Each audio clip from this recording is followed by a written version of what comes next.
ಸಾವರ್ಕರ್ ಅವರಿಗೆ ವೀರ ಅನ್ನೋದನ್ನು ಕೊಡಲಿಲ್ಲ ಯಾರೂ, ಅವರೇ ಇಟ್ಕೊಂಡ್ಬಿಟ್ರು. ವೀರ ಅನ್ನೋ ಟೈಟ್ಲು ಅವರೇ ಇಟ್ಕೊಂಡ್ಬಿಟ್ರು ಸ್ವತಃ ಸಾವರ್ಕರೇ. ನವೆಂಬರ್ 15 ಮತ್ತು 22ನೇ ತಾರೀಕು ಮತ್ಮಾಲಾ ಅನ್ನೋ ಪತ್ರಿಕೆಯಲ್ಲಿ ಭಗತ್ ಸಿಂಗ್ ಬರೆದಂಥ ಲೇಖನ. ಅಂದರೆ ಇಲ್ಲೂ ಸಹ ಸಾವರ್ಕರ್ನ ವೀರ್ ಅಂತ ಉಲ್ಲೇಖ ಮಾಡಿದ್ದು ಇದೇ ಭಗತ್ ಸಿಂಗ್. ಹೀಗೆ ವೀರ ಅನ್ನೋದನ್ನು ಅನೇಕ ಕಡೆ ಅನೇಕ ಪುಸ್ತಕಗಳಲ್ಲಿ ಅನೇಕ ಕಡೆ ಉಲ್ಲೇಖ ಆಗಿರೋದು. ಧರ್ಮವೀರ ಅಂದರೆ ಹೇಗೆ ಸಂಭಾಜಿಯೋ, ಸ್ವಾತಂತ್ರ್ಯ ವೀರ ಅಂದರೆ ಸಾವರ್ಕರ್. ಇದು ಡಿಫಾಲ್ಟ್. ಮಹಾರಾಷ್ಟ್ರದಲ್ಲ ಅನೇಕ ಪತ್ರಿಕೆಗಳು, ಅನೇಕ ವಿಚಾರವಾದಿಗಳು ಮತ್ತು ಸಾಹಿತಿಗಳು ಇದನ್ನು ಒಪ್ಕೊಂಡಿರುವಂಥ ವಿಚಾರ. ಗಾಂಧಿಯವರಿಗೆ ಮಹಾತ್ಮ ಅನ್ನೋ ಬಿರುದು ಯಾರು ಕೊಟ್ಟಿದ್ದು? ಲೋಕಮಾನ್ಯರ ತಿಲಕರಿಗೆ ಲೋಕಮಾನ್ಯ ಇಲ್ಲಿಂದ ಬಂತು. ಪಂಡಿತ್ ನೆಹರು ಅವರಿಗೆ ಪಂಡಿತ್ ಅಂತ ಹೇಳ್ತಾ ಇದ್ದಿದ್ದು ಚಾಚಾ ನೆಹರು ಹೇಗಾದ್ರು ಅನ್ನೋದು ನಮ್ಗೆ ಈಗೂ ಅನೇಕ ಪ್ರಶ್ನೆಗಳಿಗೆ ಉತ್ತರ ಸಿಗಬೇಕಾಗಿದೆ. ಈ ಪತ್ರದ ಪ್ಯಾಟರ್ನ್ ಬರೆದಿರೋದು ಸಾವರ್ಕರ್ ಬರೆದಿರೋದು ಒಬಿಡಿಯಂಟ್ ಸರ್ವೆಂಟ್ ಗುಲಾಮ್ ಅಂತಂದರೆ, ಮಹಾತ್ಮ ಗಾಂಧಿ ಬರೆದಿರೋರು ಹಂಗಾರೆ ಮಹಾತ್ಮ ಗಾಂಧಿಗೆ ನಾವು ಏನು ಹೇಳಬೇಕಾಗತ್ತೆ ಅನ್ನೋದನ್ನು ನೀವೇ ಯೋಚಿಸಿ. ಮರ್ಸಿ ಪಿಟಿಷನ್ ಅನ್ನೋದನ್ನು ರಾಯಲ್ ಕ್ಲೆಮೆನ್ಸಿ ಅದನ್ನು ಮರ್ಸಿ ಪಿಟಿಷನ್ ಅಂತ ಹೇಳೋವಂಥವ್ರಿಗೆ ಕಾನೂನಾತ್ಮಕವಾಗಿ ಹೇಗೆ ವಿಚಾರ ಇದೆ ಅನ್ನೋದು ಅವ್ರಿಗೆ ಗೊತ್ತೇ ಇಲ್ದಿರೋ ಒಂದು ವಿಚಾರ ಆಗಿಬಿಟ್ಟಿದೆ. ನಮಸ್ಕಾರ. ಸಾವರ್ಕರ್ ಅವರ ಬಗ್ಗೆ ಇವತ್ತು ಹಿಂದೂ ಅನೇಕ ಪ್ರಶ್ನೆಗಳನ್ನು ತುಂಬ ಜನ ಸಾರ್ವಜನಿಕವಾಗಿ ಸಾಮಾಜಿಕ ಜಾಲತಾಣದಲ್ಲಿ ಎತ್ತಾ ಇದ್ದಾರೆ. ಅದರಲ್ಲೂ ಪ್ರಮುಖವಾಗಿ ಒಂದು 2-3 ಪ್ರಶ್ನೆಗಳನ್ನು ಸಾವರ್ಕರ್ ಬಗ್ಗೆ ಪದೇ ಪದೇ ಕೇಳ್ತಾ ಇದ್ದಾರೆ. ಈ ಬರ್ತಾ ಇರುವಂಥ ಪ್ರಶ್ನೆಗಳಿಗೆ ಇವತ್ತು ಕೆಲವು ದಾಖಲೆಗಳ ಮೂಲಕ ಉತ್ತರ ಕೊಡಬೇಕು ಅನ್ನೋ ಒಂದು ಸಣ್ಣ ಪ್ರಯತ್ನದಲ್ಲಿ ಇದ್ದೀವಿ. ಹಾಗಾಗಿ 2 ಪ್ರಶ್ನೆಗಳಿಗೆ ಇವತ್ತು ಪ್ರಮುಖವಾಗಿ ನಾವು ಸಾಮಾಜಿಕ ಜಾಲತಾಣದಲ್ಲಿ ಸಾರ್ವಜನಿಕವಾಗಿ ಸಾವರ್ಕರ್ ಬಗ್ಗೆ ಕೇಳ್ತಾನೆ ಇದ್ದಾರೆ. ಅದರಲ್ಲಿ ಮೊದಲನೇದು ಪ್ರಮುಖವಾಗಿ ಸಾವರ್ಕರ್ ಅವರಿಗೆ ವೀರ ಅನ್ನೋದನ್ನ ಕೊಡಲಿಲ್ಲ ಯಾರೂ, ಅವರೇ ಇಟ್ಕೊಂಡ್ಬಿಟ್ರು. ವೀರ ಅನ್ನೋ ಟೈಟ್ಲು ಅವರೇ ಇಟ್ಕೊಂಡ್ಬಿಟ್ರು ಸ್ವತಃ ಸಾವರ್ಕರೇ. ಹಾಗಾಗಿ ಸ್ವಾತಂತ್ರ್ಯ ವೀರ ಸಾವರ್ಕರ್ ಅಂತ ಅವರೇ ಹೇಳ್ಕೊಂಡ್ಬಿಟ್ರು ಹೊರತು ಇದನ್ನು ಯಾರು ಕೊಡಲಿಲ್ಲ ಅನ್ನೋದನ್ನು ತುಂಬ ಜನ ಆಕ್ಷೇಪಣೆಗಳನ್ನು ಮಾಡ್ತಾ ಇದ್ದಾರೆ ಮತ್ತು ಅವ್ರ ಮೇಲೆ ಆಪಾದನೆಗಳನ್ನು ಮಾಡ್ತಾ ಇದ್ದಾರೆ. ಈ ಪ್ರಶ್ನೆಗೆ ಒಂದಷ್ಟು ದಾಖಲೆಗಳನ್ನು ಇವತ್ತು ನಿಮ್ಮ ಮುಂದೆ ಪ್ರಸ್ತುತಪಡಿಸೋದಕ್ಕೆ ಒಂದು ಪ್ರಯತ್ನವನ್ನು ಮಾಡ್ತೀವಿ. ನೋಡಿ, 1924ನೇ ಇಸ್ವಿಯಲ್ಲಿ ಪ್ರಪ್ರಥಮ ಬಾರಿಗೆ ಸದಾಶಿವ ರಾನಡೆ ಅಂತ ಲೇಖಕರು, ಮಹಾರಾಷ್ಟ್ರದ ಹೆಸರಾಂತ ಲೇಖಕರು, ಅವರು ಸಾವರ್ಕರ್ ಬಗ್ಗೆ ಮರಾಠಿಯಲ್ಲಿ ಒಂದು ಪುಸ್ತಕವನ್ನು ಬರೀತಾರೆ. ಆ ಪುಸ್ತಕದ ಹೆಸರೇ ಸ್ವಾತಂತ್ರ್ಯ ವೀರ ವಿನಾಯಕ ದಾಮೋದರ್ ಸಾವರ್ಕರ್ ಅಂತ. ಹಾಗಾಗಿ ಅಲ್ಲಿ ನಮಗೆ ಮೊದಲನೇ ಪ್ರಯೋಗದ ಹೆಸರು ಸ್ವಾತಂತ್ರ್ಯ ವೀರ ಅನ್ನೋದು ಸಿಗುತ್ತೆ. ಹಾಗಾಗಿ ಇದರಿಂದ ನಮ್ಗೆ ಗೊತ್ತಾಗೋದೇನು ಅಂದರೆ ಸಾವರ್ಕರ್ ಬಹಳ ಹಿಂದೆ ಹೇಳ್ಬಿಟ್ಟಿದ್ರು ಅನ್ನೋದನ್ನು ಏನಿಲ್ಲ. ಇದ್ರ ಪ್ರಯೋಗ ಎಲ್ಲಿ ಕಡೆ ಆಗಿದೆ ಅನ್ನೋದನ್ನು ಮೊದಲನೆಯ ನಿಮಗೆ ಎಕ್ಸಾಂಪಲ್ ನಾನು ಇದು ತೋರಿಸ್ತಾ ಇದ್ದೀನಿ. ಅದ್ರ ಮುಖಪುಟ ನೀವೆಲ್ಲ ನೋಡ್ಬೋದು. ಇನ್ನು ಎರಡನೇದು, ಮಹಾರಾಷ್ಟ್ರದಲ್ಲೇ ಇರುವಂಥ ಒಬ್ಬ ಅಸ್ಟ್ರಾಲಜರ್ ಅಂದರೆ ಭವಿಷ್ಯವಾಣಿಯೇ, ಒಂದು ಪತ್ರಿಕೆಯಲ್ಲಿ ಲೇಖನವನ್ನು ಬರೀತಾ ಇರ್ಬೇಕಾರೆ ಸಾವರ್ಕರ್ ಕುಂಡಲಿನಿ ಬಗ್ಗೆ ಹೇಳ್ತಾ ಇರ್ಬೇಕಾರೆ, ಸ್ವಾತಂತ್ರ್ಯ ವೀರ ಸಾವರ್ಕರ್ ಅವರ ಕುಂಡಲಿನಿ ಜ್ಯೋತಿಷ್ಯವನ್ನು ಹೇಳ್ತಾ ಇರ್ಬೇಕಾರೆ ಈ ಲೇಖನದ ಮೂಲಕ ಅವ್ರು ಹೇಳ್ತಾರೆ, ಈ ಲೇಖನದ ಹೆಸರೇ ಸ್ವಾತಂತ್ರ್ಯ ವೀರ ಸಾವರ್ಕರ್ ಅವರ ಕುಂಡಲಿನಿ, ಇದ್ರ ಬಗ್ಗೆ ಮಾತಾಡಿದ್ದಾರೆ. ಹಾಗಾಗಿ ಒಬ್ಬ ಜ್ಯೋತಿಷ್ಯ ಭವಿಷ್ಯಗಾರನು ಸಹ ಸಾವರ್ಕರ್ ಬಗ್ಗೆ ಇಲ್ಲಿ ಸ್ವಾತಂತ್ರ್ಯ ವೀರ ಅಂತ ಉಪಯೋಗಿಸಿರೋದು ಇದು ಎರಡನೇದು. ಮೂರನೇದು, ಭಗತ್ ಸಿಂಗ್ ಬಗ್ಗೆ ನಮ್ಗೆ ಗೊತ್ತಿರೋ ಹಾಗೆ ಅನೇಕ ವಿಚಾರಗಳಿದೆ. ಭಗತ್ ಸಿಂಗು ಸಾವರ್ಕರ್ ಅವರ 1857 ಸ್ವಾತಂತ್ರ್ಯ ಹೋರಾಟದ ಪುಸ್ತಕವನ್ನು ಮರುಪ್ರಕಟಣೆ ಮಾಡಿದ್ದು ಇದೇ ಭಗತ್ ಸಿಂಗ್. 2500ಕ್ಕೂ ಹೆಚ್ಚು ಪ್ರತಿಗಳನ್ನು ಮಾರಾಟ ಮಾಡಿದ್ದು ಭಗತ್ ಸಿಂಗ್ ಅವರು. ಹಾಗಾಗಿ ಇದೇ ಭಗತ್ ಸಿಂಗು ಸಾವರ್ಕರ್ ಬಗ್ಗೆ ಅನೇಕ ವಿಚಾರಗಳು, ಅನೇಕ ಹೇಳಿಕೆಗಳನ್ನು ಕೊಟ್ಟಿದ್ದಾರೆ. ಈ ಎಲ್ಲ ಹೇಳಿಕೆಗಳು, ವಿಚಾರಗಳು ಭಗತ್ ಸಿಂಗ್ ಸಮಗ್ರ ವಾಂಗ್ಮಯ ಅಂತ ಮರಾಠಿಲಿದೆ. ಜೊತೆಗೆ collected works of Bhagat Singh ಅಂತಲೂ ಇದೆ. ಜೊತೆಗೆ confessions of Bhagat Singh in his last days ಅಂತ 3 ಗ್ರಂಥಗಳಲ್ಲಿ ಉಲ್ಲೇಖ ಆಗಿದೆ. ಅಷ್ಟೇ ಅಲ್ದಿರ ಅವನ ಕಡೆಯ ಅಧ್ಯಯನದಲ್ಲಿ ಸಾವರ್ಕರು ಸಹ ಅಧ್ಯಯನ ಪುರುಷ ಆಗಿದ್ರು ಅಂತ ಜೈಲ್ ಡೈರೀಸ್ ಅನ್ನೋ ಪುಸ್ತಕದಲ್ಲಿ ಉಲ್ಲೇಖ ಆಗಿದೆ. ಈ ವಿಚಾರಗಳನ್ನೆಲ್ಲ ಹೇಳ್ತಾ ಇರ್ಬೇಕಾದ್ರೆ ಭಗತ್ ಸಿಂಗು ಸಾವರ್ಕರ್ ಬಗ್ಗೆ ಈ ರೀತಿ ಹೇಳ್ತಾರೆ. ಅದನ್ನು ನೀವು ಕೇಳಿಸ್ಕೊಳ್ಳಿ ಒಂದ್ಸಲಿ. Is a veer, is one who truly loves the world, to whom we do not feel ashamed to call a dreaded revolutionary or an anarchist. He is a Veer Savarkar. After swimming across the ocean of love of the world, he worries even for the tender grass that would get trampled down his feet. ಇದು ಭಗತ್ ಸಿಂಗ್ ಅವರು 1924ನೇ ಇಸ್ವಿ November 15 ಮತ್ತು 22ನೇ ತಾರೀಕು ಮತ್ಮಾಲಾ ಅನ್ನೋ ಪತ್ರಿಕೆಯಲ್ಲಿ ಭಗತ್ ಸಿಂಗ್ ಬರೆದಂಥ ಲೇಖನ. ಅಂದರೆ ಇಲ್ಲೂ ಸಹ ಸಾವರ್ಕರ್ನ ವೀರ್ ಅಂತ ಉಲ್ಲೇಖ ಮಾಡಿದ್ದು ಇದೇ ಭಗತ್ ಸಿಂಗ್. ಹಾಗಾಗಿ 3 ಬಾರಿ ಯಾರ್ಯಾರು ವೀರ್ ಅನ್ನೋದನ್ನು ಉಪಯೋಗಿಸಿದ್ರು ಅಂತ ನಾನು ಹೇಳಿದ್ದೀನಿ. ಇದಾದ ನಂತರ 1942ನೇ ಇಸ್ವಿಲಿ ಮಹಾತ್ಮ ಗಾಂಧೀಜಿ ಅವರು ಒಂದು ಪತ್ರವನ್ನು ಬರೀತಾರೆ, ಒಂದು ಆರ್ಟಿಕಲ್ಲು. ಆ ಆರ್ಟಿಕಲ್ಲಲ್ಲೂ ಸಹ ಸಾವರ್ಕರ್ ವೀರ್ ಅನ್ನೋದನ್ನು ಮಹಾತ್ಮ ಗಾಂಧೀಜಿಯವರೇ ಉಪಯೋಗಿಸಿದ್ದಾರೆ. ಅಷ್ಟೇ ಅಲ್ದಿರ ಸ್ವಾತಂತ್ರ್ಯ ಬಂದ ನಂತರ ಇಂದಿರಾ ಗಾಂಧಿಯವರು ನಮ್ಗೆ ಗೊತ್ತಿರೋ ಹಾಗೆ ಪತ್ರದಲ್ಲಿ ಸೆಂಟಿನರಿ ಸೆಲೆಬ್ರೇಷನ್ಸ್ ಪತ್ರದಲ್ಲಿ ಸಹ ಉಪಯೋಗಿಸ್ಬೇಕಾದ್ರೆ ಅವರು ವೀರ್ ಸಾವರ್ಕರ್ ಅಂತ ಅವರು ಸಹ ಉಪಯೋಗಿಸಿರೋದು ನಾವು ನೋಡ್ಬೋದು. ಹೀಗೆ ವೀರ ಅನ್ನೋದನ್ನು ಅನೇಕ ಕಡೆ ಅನೇಕ ಪುಸ್ತಕಗಳಲ್ಲಿ ಅನೇಕ ಕಡೆ ಉಲ್ಲೇಖ ಆಗಿರೋದು. ಅಷ್ಟೇ ಅಲ್ದಿರ ಆಚಾರ್ಯ ಅತ್ರೆ ನಮ್ಗೆ ಗೊತ್ತಿರೋ ಹಾಗೆ ಮಹಾರಾಷ್ಟ್ರದಲ್ಲಿ, ನಮ್ಮ ಕನ್ನಡದಲ್ಲಿ ಹೇಗೆ ದ.ರಾ ಬೇಂದ್ರೆ ಇರ್ತಾರೋ, ಮಹಾರಾಷ್ಟ್ರದಲ್ಲಿ ಸಹ ಆಚಾರ್ಯ ಅತ್ರೆ ಅನ್ನೋರು ತುಂಬ ಹೆಸರಾಂತ ಸಾಹಿತಿಗಳು, ವಿಮರ್ಶಕರು, ನಾಟಕಗಾರರು ಅವರು 1936ನೇ ಇಸ್ವಿಯಲ್ಲಿ ಒಂದು ಸಮಾರಂಭದಲ್ಲಿ ಮಾತಾಡ್ತಾ ಇರ್ಬೇಕಾದ್ರೆ ಸಾವರ್ಕರ್ಗೆ ವೀರ ಅನ್ನೋದನ್ನು ಅಫಿಷಿಯಲ್ ಆಗಿ ಥರ ಡಿಕ್ಲೇರ್ ಮಾಡ್ತೀನಿ ಅಂತ ಹೇಳ್ತಾರೆ. ಅದೇ ಸಮಾರಂಭದಲ್ಲಿ ಸಾವರ್ಕರು ಅತ್ರೆ ಅವರಿಗೆ ಆಚಾರ್ಯ ಎಂಬ ಬಿರುದನ್ನು ಕೊಡ್ತಾರೆ. ಹಾಗಾಗಿ ಮುಂದೆ ಅವರು ಆಚಾರ್ಯ ಅತ್ರೆ ಆಗೋಗ್ತಾರೆ.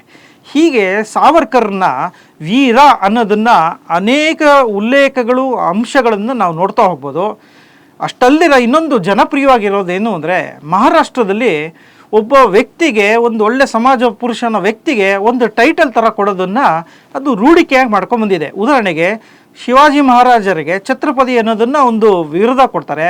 ಅದೇ ರೀತಿ ಸಂಭಾಜಿ ಮಹಾರಾಜರಿಗೆ ಧರ್ಮವೀರ ಅನ್ನೋದನ್ನು ಕೊಡ್ತಾರೆ. ಅದೇ ರೀತಿಯಲ್ಲಿ ಅನೇಕ ವೀರರು ಸಹ ಪ್ರಶಸ್ತಿಗಳನ್ನು ಥರ ಕೊಟ್ಟಿದ್ದಾರೆ ಅವರು. ಅಂದರೆ ಇದೇನು ಅಫಿಷಿಯಲಿ ಸರ್ಕಾರ ಥರ ಡಿಕ್ಲೇರ್ ಮಾಡಿರೋದಲ್ಲ, ಅದು ಅವರೊಂದು ಸಮಾರಂಭದ ಥರ ಹೇಳೋವಂಥದ್ದು ಅಲ್ಲ. ಅವರು ವೀರ ಅನ್ನೋದನ್ನು ಅವರು ಮಹಾರಾಷ್ಟ್ರದಲ್ಲಿ ಬಂದಂಥ ಪದ್ಧತಿಯಾಗಿ ಹೇಳ್ತಾರೆ. ಹಾಗಾಗಿ ಸಾವರ್ಕರ್ಗೆ ಸ್ವಾತಂತ್ರ್ಯ ವೀರ ಅನ್ನೋದನ್ನು ಜನಸಾಮಾನ್ಯರಿಂದನೇ ಪಡ್ಕೊಂಡು ಬಂದದ್ದು. ಧರ್ಮವೀರ ಅಂದರೆ ಹೇಗೆ ಸಂಭಾಜಿಯೋ, ಸ್ವಾತಂತ್ರ್ಯ ವೀರ ಅಂದರೆ ಸಾವರ್ಕರ್ ಅದು, ಇದು ಡಿಫಾಲ್ಟ್ ಅಂತ ಮಹಾರಾಷ್ಟ್ರದಲ್ಲ ಅನೇಕ ಪತ್ರಿಕೆಗಳು, ಅನೇಕ ವಿಚಾರವಾದಿಗಳು ಮತ್ತು ಸಾಹಿತಿಗಳು ಇದನ್ನು ಒಪ್ಕೊಂಡಿರುವಂಥ ವಿಚಾರ. ಹಾಗಾಗಿ ಸ್ವಾತಂತ್ರ್ಯ ವೀರ ಅನ್ನೋದು ಸ್ವತಃ ಸಾವರ್ಕರ್ ಕೊಟ್ಕೊಂಡಿದ್ದಲ್ಲ.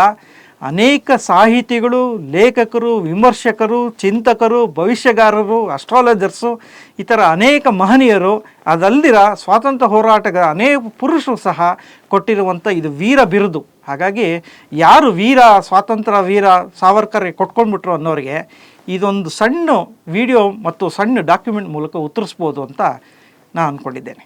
ಸಾವರ್ಕರ್ಗೆ ವೀರ ಅನ್ನೋದನ್ನು ಕೊಟ್ಟಿದ್ದನ್ನು ಹೇಗೆ ಅಂತ ನಿರೂಪಿಸಿದ್ವಿ. ಅದೇ ರೀತಿ ಅನೇಕ ಮಹಾಪುರುಷರಿಗೆ ಅನೇಕ ಬಿರುದುಗಳನ್ನು ಕೊಟ್ಟಿದ್ದಾರೆ. ಹಾಗಾಗಿ ಯಾರು ಕೊಟ್ಟರು ಅನ್ನೋದು ಈಗಲೂ ನಮಗೆ ಯಕ್ಷ ಪ್ರಶ್ನೆಯಾಗಿದೆ. ಉದಾಹರಣೆಗೆ ಗಾಂಧಿಯವರಿಗೆ ಮಹಾತ್ಮ ಅನ್ನೋ ಬಿರುದು ಯಾರು ಕೊಟ್ಟಿದ್ದು? ಲೋಕಮಾನ್ಯರ ತಿಲಕರಿಗೆ ಲೋಕಮಾನ್ಯ ಇಲ್ಲಿಂದ ಬಂತು. ಪಂಡಿತ್ ನೆಹರು ಅವರಿಗೆ ಪಂಡಿತ್ ಅಂತ ಹೇಳ್ತಾ ಇದ್ದಿದ್ದು ಚಾಚಾ ನೆಹರು ಹೇಗಾದರು ಅನ್ನೋದು ನಮಗೀಗೂ ಅನೇಕ ಪ್ರಶ್ನೆಗಳಿಗೆ ಉತ್ತರ ಸಿಗಬೇಕಾಗಿದೆ. ಹಾಗಾಗಿ ವೀರ ಸಾವರ್ಕರ್ಗೆ ವೀರ ಕೊಟ್ಟಿದ್ದನ್ನು ಹೇಗೆ ಅಂತ ನಾವು ಈಗ ತಿಳ್ಕೊಂಡ್ವಿ. ಅದೇ ರೀತಿಯಲ್ಲಿ ಈ ಪುರುಷರಿಗೂ ಸಹ ಈ ಬಿರುದುಗಳು ಹೇಗೆ ಬಂತು ಅನ್ನೋದು ತಿಳ್ಕೊಬೇಕಾಗಿರೋದು ಮುಂದಿನ ದಿವಸಗಳಲ್ಲಿ ನಾವೆಲ್ಲ ತಿಳ್ಕೋಬೇಕು. ಸಾವರ್ಕರ್ ಬಗ್ಗೆ ಇನ್ನೊಂದು ಪ್ರಶ್ನೆ, ಅಥವಾ ಪದೇ ಪದೇ ಕೇಳಿ ಬರುತ್ತಿರುವ ಶತಶತಮಾನಗಳಿಂದ, ದಶಕಗಳಿಂದ ಕೇಳಿ ಬರ್ತಿರುವ ಪ್ರಶ್ನೆ ಏನಂದರೆ, ಸಾವರ್ಕರು ಕ್ಷಮಾಪಣೆ ಪತ್ರವನ್ನು ಬರ್ಕೊಟ್ಬಿಟ್ರು, ಮರ್ಸಿ ಪಿಟಿಷನ್. ಇದ್ರ ಬಗ್ಗೆ ಅನೇಕರು ಅನೇಕ ವಿಚಾರಗಳಲ್ಲಿ ಹೇಳ್ತಾ ಬಂದಿದ್ದೀವಿ. ಆದರೆ ಇವತ್ತು ನಾವು ಒಂದಷ್ಟು ಡಾಕ್ಯುಮೆಂಟ್ಗಳನ್ನು ಇಟ್ಕೊಂಡು ಮಾತಾಡುವಂಥ ವಿಚಾರವಾಗಿ ನೋಡಿ. ಲಂಡನ್ನಿಂದ ಬಂದು ಭಾರತಕ್ಕೆ ಬಂದ ಆದಮೇಲೆ ಅವ್ರಿಗೆ 2 ಕರಿನೀರಿನ ಶಿಕ್ಷೆಯನ್ನು ವಿಧಿಸ್ತಾರೆ. ಅಂಡಮಾನ್ ಜೈಲಿಗೆ ಕಳಿಸ್ಬೇಕಾದ್ರೆ ಅಲ್ಲೇ ಸಹ ಸಾವರ್ಕರು ಒಂದು ಅಪೀಲ್ ಹೋಗಿರ್ತಾರೆ. ಏನಂತ ಅಂದರೆ, ಈ 2 ಕರಿನೀರಿನ ಶಿಕ್ಷೆ 50 ವರ್ಷ ಇರೋ ಶಿಕ್ಷೆಯನ್ನು 25 ವರ್ಷಕ್ಕೆ ನೀವು ಯಾಕೆ ಇಳಿಸಬಾರ್ದು ಅಂತ ಒಂದು ಲೆಟರ್ ಕಳಿಸ್ತಾರೆ. ಅಂದರೆ ಅಪೀಲ್ ಮಾಡ್ತಾರೆ ಕೋರ್ಟ್ಗೆ. ಕೋರ್ಟ್ ಅದನ್ನು ರಿಜೆಕ್ಟ್ ಮಾಡುತ್ತೆ. ಹಾಗಾಗಿ ಸಾವರ್ಕರು ಪ್ರಪ್ರಥಮವಾಗಿ ಬಂದಂಥ ಒಂದು ಇದರಲ್ಲೇ ಅವ್ರ ಪ್ರಯತ್ನವನ್ನು ಬಿಡೋದಿಲ್ಲ. ಯಾಕಂದರೆ ಸಾವರ್ಕರ್ ಹುಟ್ಟು ಬ್ಯಾರಿಸ್ಟರ್ ಆಗಿರ್ತಾರೆ. ಅವ್ರು ಮೊದಲಿಂದನೂ ಸಹ ಗೊತ್ತಿರೋ ಹಾಗೆ ಲಾಯರ್ ಆಗಿರೋದ್ರಿಂದ ಅವ್ರಿಗೆ ಈ ಕಾನೂನು ಒಂದು ವಿಚಾರಗಳು ತುಂಬ ಚೆನ್ನಾಗಿ ಗೊತ್ತಿರೋದ್ರಿಂದ ಅವರು ಈ ಅಪೀಲ್ಗೆ ಹೋಗ್ತಾರೆ. ಸರ್ಕಾರ ಅದನ್ನು ತಿರಸ್ಕರಿಸುತ್ತೆ. ಹಾಗಾಗಿ ಅವ್ರು 2 ಕರಿನೀರಿನ ಶಿಕ್ಷೆಯನ್ನು ವಿಧಿಸ್ಕೊಂಡು ಅಂಡಮಾನ್ಗೆ ಹೋಗ್ತಾರೆ. ಅಂಡಮಾನ್ ಹೋದ್ಮೇಲೆ ಒಟ್ಟಾರೆ ಈ ಮರ್ಸಿ ಪಿಟಿಷನ್ಸ್ ಆಗಲಿ, ಇದ್ರ ಬಗ್ಗೆ ಆಗಲಿ ಸಾವರ್ಕರು 10 ಬಾರಿ ಬರೆದಿದ್ದಾರೆ. 1, 2, 3 ಅಂತಿದೆಯಲ್ಲ, ಅದು 10 ಬಾರಿ ಸಾವರ್ಕರ್ ಅವರು ಬರೆದಿರೋವಂಥದ್ದು. 10 ಬಾರಿನೂ ಬರೆದಾಗ ನಾವು ಮರ್ಸಿ ಪಿಟಿಷನ್ಸು, ಪಾರ್ಡನ್ ಲೆಟರು, ಈ ಥರ ಅನೇಕ ಗೊಂದಲದಲ್ಲಿದೆ. ನೋಡಿ, ಸಾವರ್ಕರ್ ಅವರ ಹೇಳೋ ಪ್ರಕಾರ ರಾಯಲ್ ಕ್ಲೆಮೆನ್ಸಿ ಅಂತ ಇದಕ್ಕೆ ಪದವನ್ನು ಉಪಯೋಗಿಸ್ತಾರೆ. ಅಂದರೆ ಒಬ್ಬ ಪೊಲಿಟಿಕಲ್ ಕೈದಿಗೆ ಇರುವಂಥ ಹಕ್ಕು ಇದು. ಅಂದರೆ ತಾನು ಹಕ್ಕನ್ನು ಚಲಾಯಿಸ್ಬೋದು, ನಿನ್ಗೊಂದು ಅವಕಾಶ ಕೊಟ್ಟಿದ್ದೀನಪ್ಪ, ನೀನೇನು ಬೇಕಾದ್ರೂ ಇದನ್ನು ಚಲಾಯಿಸ್ಕೋಬೋದು ಅಂತ ಅಫಿಷಿಯಲಾಗಿ ಕೊಟ್ಟಿರುವಂಥ ಒಂದು ಹಕ್ಕು. ಅದೇ ಹಕ್ಕನ್ನು ಸಾವರ್ಕರ್ ಅವರು ಉಪಯೋಗಿಸ್ತಾರೆ. ಇನ್ಫ್ಯಾಕ್ಟ್ 10 ಬಾರಿ ಪತ್ರದಲ್ಲಿ 9 ಬಾರಿ ಪತ್ರವನ್ನು ರಿಜೆಕ್ಟ್ ಮಾಡುತ್ತೆ ಬ್ರಿಟಿಷ್ ಸರ್ಕಾರ. ಇದೇ ರಾಯಲ್ ಕ್ಲೆಮೆನ್ಸಿಯ ಪತ್ರವನ್ನು ಅನೇಕ ಪೊಲಿಟಿಕಲ್ ಕೈದಿಗಳೇ ಸಚೇಂದ್ರ ಸೈನ್ಯಾಲು ಮತ್ತು ಅರವಿಂದ್ರ ಘೋಷ್ ಅವರ ತಮ್ಮ ಅವ್ರಿಗೆಲ್ಲ ಇದೇ ಸಾವರ್ಕರ್ ಪತ್ರವನ್ನು ಬರ್ಕೊಟ್ಟಿರ್ತಾರೆ. ಈ ಪತ್ರದ ಬೇಸಿಸ್ ಮೇಲೆ ಅವ್ರಿಗೆಲ್ಲ ಬಿಡುಗಡೆ ಆಗುತ್ತೆ. ಆದರೆ ಸಾವರ್ಕರ್ ಅಪ್ಲಿಕೇಶನ್ಸ್ ಬಂದಾಗ ರಿಜೆಕ್ಟ್ ಆಗುತ್ತೆ. ಈ ಥರ ಮರ್ಸಿ ಪಿಟಿಷನ್ಸ್ ಅಂತ ಹೇಳುವಂಥದ್ದು, ರಾಯಲ್ ಕ್ಲೆಮೆನ್ಸಿ ಅಂತ ಹೇಳುವಂಥದ್ದು ಅನೇಕ ಗೊಂದಲ ಇದೆ. ಆದರೆ 10 ಪತ್ರಗಳನ್ನು ಈ ಥರ ಅವಕಾಶವಾಗಿ ಸಾವರ್ಕರ್ ಮಾಡಿಕೊಡ್ತಾರೆ. ನ್ಯಾಷನಲ್ ಆರ್ಕೀವ್ಸಲ್ಲಿ ನಾವು ಒಂದು 3 ಪತ್ರಗಳ ಸ್ಯಾಂಪಲ್ ಈಗಲೂ ಸಹ ಡೆಲ್ಲಿಲಿರುವಂಥ ನ್ಯಾಷನಲ್ ಆರ್ಕೀವ್ಸಲ್ಲಿ ಸಿಗುತ್ತೆ. ಅದನ್ನು ನಾವು ಎಲ್ಲರೂ ಸಹ ನೋಡ್ಬೋದು. ಅನೇಕ ಇಂಟರ್ನೆಟ್ಟಲ್ಲಿ ಅನೇಕ ರಿಸೋರ್ಸ್ ಇದೆ. ಕೆಲವೊಂದು ಫೇಕ್ ಆಗಿದೆ, ಕೆಲವೊಂದು ಒರಿಜಿನಲ್ ಆಗಿದೆ. ಹಾಗಾಗಿ ಸಾವರ್ಕರ್ ಅವರು 10 ಪತ್ರಗಳನ್ನು ಬರೆದಿದ್ದು. ಅದರಲ್ಲಿ ವಿಶೇಷ ಏನು ಅಂದರೆ 1920ನೇ ಇಸ್ವಿಲಿ ಸಾವರ್ಕರ್ ಅವರ ತಮ್ಮ ನಾರಾಯಣ್ ದಾಮೋದರ್ ಸಾವರ್ಕರ್ ಮಹಾತ್ಮ ಗಾಂಧೀಜಿಗೆ ಒಂದು ಪತ್ರ ಬರೆದು, ನೀವು ಯಾಕೆ ಸಾವರ್ಕರ್ ಅವರ ಬ್ರದರ್ಸ್ ಇಬ್ಬರು ಅಂದರೆ ಬಾಬಾರಾವ್ ಸಾವರ್ಕರ್ ಮತ್ತು ವಿನಾಯಕ್ ದಾಮೋದರ್ ಸಾವರ್ಕರ್ ಇಬ್ಬರೂ ಸಹ ಬಿಡಿಸೋದಕ್ಕೆ ನಿಮ್ಮ ಒಂದು ಸಜೆಷನ್ಸ್ ಕೊಡಿ ಅಂತ ನಾರಾಯಣ್ ದಾಮೋದರ್ ಸಾವರ್ಕರ್ ಅವ್ರು ಕೇಳ್ಕೊತಾರೆ. ಅದಕ್ಕೆ ಗಾಂಧೀಜಿಯವರು ಸಹ ಉತ್ತರ ಕೊಡ್ತಾರೆ. ಏನು ಅಂದರೆ, ನಿಜ, ನೀವು ಹೇಳ್ತಾ ಇರೋದೆಲ್ಲ ನಿಜ, ಈ ಥರ ಅನೇಕ ವಿಚಾರಗಳು ನನಗೂ ಗೊತ್ತಿದೆ. ಹಾಗಾಗಿ ರಾಯಲ್ ಕ್ಲೆಮೆನ್ಸಿ ಅನ್ನೋ ಇದರಲ್ಲಿ ನೀವು ಯಾಕೆ ಪ್ರಯತ್ನ ಪಡಬಾರ್ದು ಅಂತ ಮಹಾತ್ಮ ಗಾಂಧೀಜಿ ಅವರೇ ನಾರಾಯಣ್ ದಾಮೋದರ್ ಸಾವರ್ಕರ್ ಅವ್ರಿಗೆ ಒಂದು ಸಜೆಷನ್ ಕೊಡ್ತಾರೆ. ಮತ್ತು ಆ ಪತ್ರದ ಕಡೆಯಲ್ಲಿ ಏನು ಅಂದರೆ, ನನ್ನ ಕೈಲಾದಷ್ಟು ನನ್ನ ಒಂದು ಸೋರ್ಸಲ್ಲಿ ನಾನು ಈ ವಿಚಾರವಾಗಿ ಪ್ರಯತ್ನ ಮಾಡ್ತಿದ್ದೇನೆ, ಹಾಗಾಗಿ ಹೆದರ್ಕೋಬೇಡಿ ಅನ್ನೋದು ಮಹಾತ್ಮ ಗಾಂಧಿಯವರು ಪತ್ರವನ್ನು ಬರೀತಾರೆ. ಈ ಪತ್ರ ಮಹಾತ್ಮ ಗಾಂಧೀಜಿಯವರ ಸಮಗ್ರ ಬರವಣಿಗೆಗಳು ಪತ್ರಗಳು ಅಂತ ಸುಮಾರು ಒಂದು 90 ವಾಲ್ಯೂಮ್ಸ್ ಇರುವಂಥ ಇದರಲ್ಲಿ ನಿಮಗೆ ಸಿಗುತ್ತೆ. ಆ ಪತ್ರದ ಒಂದು ಇದನ್ನು ನೋಡ್ಬೋದು. ವಾಲ್ಯೂಮ್ 20ರಲ್ಲಿ ನಾರಾಯಣ್ ದಾಮೋದರ್ ಸಾವರ್ಕರ್ಗೆ ಬರೆದಂಥ ಪತ್ರದ ಉಲ್ಲೇಖ ಇರೋದು ತಾವೆಲ್ಲರೂ ನೋಡ್ಬೋದು. ಅಷ್ಟೇ ಅಲ್ದಿರ ಇದೇ ಮಹಾತ್ಮ ಗಾಂಧಿಯವರು ಯಂಗ್ ಇಂಡಿಯಾ ಒಂದು ಪತ್ರಿಕೆ ಲೇಖನ ಬರೀಬೇಕಾದ್ರೆ ಇಬ್ಬರು ಸಹೋದರರು ಬಾಬಾರಾವ್ ಸಾವರ್ಕರ್ ಮತ್ತು ವಿನಾಯಕ್ ದಾಮೋದರ್ ಸಾವರ್ಕರ್ ಬಗ್ಗೆ ಒಂದಷ್ಟು ಮಾಹಿತಿಗಳನ್ನು ನೀಡಿ, ಇಂಥವ್ರು ಇವರು ಹೊರಗಡೆ ಬರಬೇಕು, ಹಾಗಾಗಿ ರಾಯಲ್ ಕ್ಲೆಮೆನ್ಸಿಲಿ ಈ ಥರದ್ದು ಹೊರಗಡೆ ಬರೋಕ್ಕೆ ನಮಗೆಲ್ಲ ಅವಕಾಶ ಇದೆ, ಇದನ್ನು ದಯವಿಟ್ಟು ವೈಸ್ ರೈಸ್ ಆಫ್ ಇಂಡಿಯಾ ಇರೋರೆಲ್ಲ ಗಮನ ಕೊಡಿ ಅಂತ ಯಂಗ್ ಇಂಡಿಯಾ ಪತ್ರಿಕೆಯಲ್ಲಿ ಇದೇ ಮಹಾತ್ಮ ಗಾಂಧಿಯವರು ಬರೆದಿದ್ದಾರೆ. ಇದೂ ಸಹ collected works of Mahatma Gandhiji ಅನ್ನೋದ್ರಲ್ಲಿ ಇದೆ. ಇದು ಕೊಡ್ತಾ ಇರೋಂಥ 3ನೇ ದಾಖಲೆ. ಇನ್ನು 4ನೇ ದಾಖಲೆ ಏನು ಅಂದರೆ, ಪತ್ರದಲ್ಲಿ ಕಡೆಯಲ್ಲಿ ಮೈ sincere obedient servant Vinayak Damodar Savarkar ಅಂತ ಸಹಿ ಮಾಡಿಬಿಟ್ಟಿದ್ದಾರೆ. ನೋಡಿ, ಈಗ ಅವರು ಗುಲಾಮರು ಅಂತ ನಾವು ಒಪ್ಕೊಂಡ್ಬಿಟ್ಟಿದ್ದಾರೆ ಸಾವರ್ಕರ್ರು ಅಂತ ಅನೇಕ ಜನ ಕ್ಲೈಮ್ ಮಾಡ್ತಾಯಿದ್ದಾರೆ. ಆದರೆ ಅವ್ರಿಗೆ ಗೊತ್ತಿಲ್ಲದಿರೋ ವಿಚಾರ ಏನು ಅಂದರೆ, 1920ನೇ ಇಸ್ವಿ ಆಸ್ಪಾಸ್ನಲ್ಲಿ ಪತ್ರದ ಪ್ಯಾಟ್ರನ್ ಇದ್ದಿದ್ದೆ ಹಾಗೆ. ಯಾವುದೇ ಒಂದು ಪತ್ರ ಬರೀಬೇಕಾದ್ರೆ ಈ ಥರ ಒಂದು ಪ್ಯಾಟ್ರನ್ ಮೈ ಸಿನ್ಸಿಯರ್ ಒಬಿಡಿಯೆಂಟ್ ಸರ್ವೆಂಟ್ ಅನ್ನೋದನ್ನು ಬರೀಲೇಬೇಕಾಗಿತ್ತು. ಅದೇ ರೀತಿಯಲ್ಲಿ ಮೈ ಕಲೆಕ್ಟೆಡ್ ವರ್ಕ್ಸ್ ಆಫ್ ಮಹಾತ್ಮ ಗಾಂಧಿಯಲ್ಲಿ ಚೆಮ್ಸ್ ವರ್ಡ್ಗೆ ಒಂದು ಪತ್ರ ಬರೆದಿದ್ದಾರೆ. ಯಾರು? ಮಹಾತ್ಮ ಗಾಂಧಿಯವರು. ಅವರು I love this English nation ಅಂತ ಹೇಳ್ಕೊಂಡು ಎಂಡ್ ಮಾಡಬೇಕಾದ್ರೆ I am sincere obedient servant MK Gandhi ಅಂತ ಬರ್ದಿದ್ದಾರೆ. ಈ ಥರ ನೆಹರೂನು ನೋಡ್ಬೋದು, ಲಾಲ್ ಬಹದ್ದೂರ್ ಶಾಸ್ತ್ರಿಯಲ್ಲೂ ಅವರು ಅನೇಕ ಪತ್ರಗಳನ್ನು ಬರೆದಿರೋದು ನೋಡ್ತೀವಿ ನಾವು. ಹಾಗಾಗಿ ಪತ್ರದ ಪ್ಯಾಟ್ರನನ್ನು ಅರ್ಥ ಮಾಡ್ಕೊಳ್ತೀರಾ ಗುಲಾಮನ್ ಬರೆದುಬಿಟ್ಟಾರೆ. ಈ ಪತ್ರದ ಪ್ಯಾಟ್ರನ್ ಬರೆದಿರೋದು ಸಾವರ್ಕರ್ ಬರೆದಿರೋದು ಒಬಿಡಿಯೆಂಟ್ ಸರ್ವೆಂಟ್ ಗುಲಾಮ್ ಅಂತಂದರೆ, ಮಹಾತ್ಮ ಗಾಂಧಿ ಬರೆದಿರೋರು ಹಂಗಾರೆ ಮಹಾತ್ಮ ಗಾಂಧಿಗೆ ನಾವು ಏನು ಹೇಳಬೇಕಾಗತ್ತೆ ಅನ್ನೋದನ್ನು ನೀವೇ ಯೋಚಿಸಿ. ಹಾಗಾಗಿ ಮರ್ಸಿ ಪಿಟಿಷನ್ ಅನ್ನೋದನ್ನು ರಾಯಲ್ ಕ್ಲೆಮೆನ್ಸಿ ಅದನ್ನು ಮರ್ಸಿ ಪಿಟಿಷನ್ ಅಂತ ಹೇಳೋವಂಥವ್ರಿಗೆ ಕಾನೂನಾತ್ಮಕವಾಗಿ ಹೇಗೆ ವಿಚಾರ ಇದೆ ಅನ್ನೋದು ಅವ್ರಿಗೆ ಗೊತ್ತೇ ಇಲ್ದಿರೋ ಒಂದು ವಿಚಾರ ಆಗಿಬಿಟ್ಟಿದೆ. ಅಷ್ಟೇ ಅಲ್ದಿರ ಈ ಮರ್ಸಿ ಪಿಟಿಷನ್ಸ್ ಬಗ್ಗೆ ಅನೇಕ ವಿಚಾರಗಳನ್ನು ತಿಳಿಸ್ತಾ ಇದ್ದಾರೆ. ಆದರೆ ಇನ್ ಡೀಟೇಲ್ಡ್ ಆಗಿ ನೋಡಿದಾಗ ಅದು ಒಂದು ಹಕ್ಕನ್ನು ಚಲಾಯಿಸುವಂಥ ಎಲ್ಲ ಇದನ್ನು ಇರೋವಂಥದ್ದು ಇದೆ. ಮಜಾ ಏನು ಅಂದರೆ, ಇದೇ ಮಹಾತ್ಮ ಗಾಂಧಿ ಅವರು ಕೊಟ್ಟಂಥ ಸಜೆಷನ್ಸ್ ಆದಮೇಲೆ ಬರೆದಂಥ ಮುಂದಿನ ಪತ್ರದಲ್ಲೇ ಸಾವರ್ಕರ್ ಅವರು ಬಿಡುಗಡೆ ಆಗಿದ್ದು ವಿಶೇಷ ಆಗಿತ್ತು.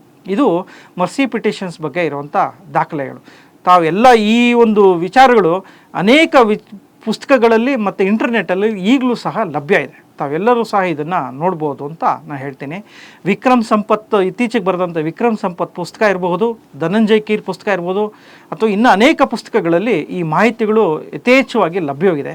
ಹಾಗಾಗಿ ತಾವೆಲ್ಲರೂ ಇದನ್ನು ಉಪಯೋಗಿಸ್ಕೋಬೋದು ಅಂತ ಹೇಳ್ತೀನಿ.